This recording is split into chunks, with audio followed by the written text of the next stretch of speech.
सणामध्ये खूप गोडाधोडाचं खाऊन जर कंटाळा आला असेल तर हा उरलेल्या भातापासून खमंग असा पदार्थ तुम्ही घरी एकदा नक्कीच ट्राय करा.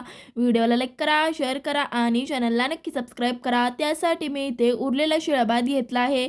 एका बाउलमध्ये काढून घेऊ. आता आपल्याला ह्यामध्ये पाववाटी बेसन, अर्धा चमचा लाल तिखट, पाव चमचा हळद, 1 चमचा जिरे, अर्धा चमचा ओवा, 1 चमचा धने पावडर, चवीनुसार मीठ, 1 चमचा तीळ, बारीक चिरलेल्या कढीपत्त्याची पाने, भरपूर सारी बारीक चिरलेली कोथिंबीर, अर्ध्या लिंबाचा रस, अर्धा वाटी बारीक चिरलेला कांदा घालून मिक्स करून घेऊ.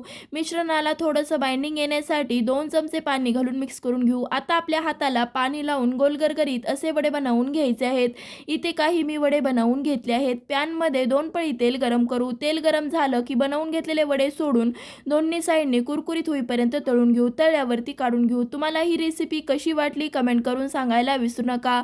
मस्त असे कुरकुरीत भाताचे वडे तयार. धन्यवाद.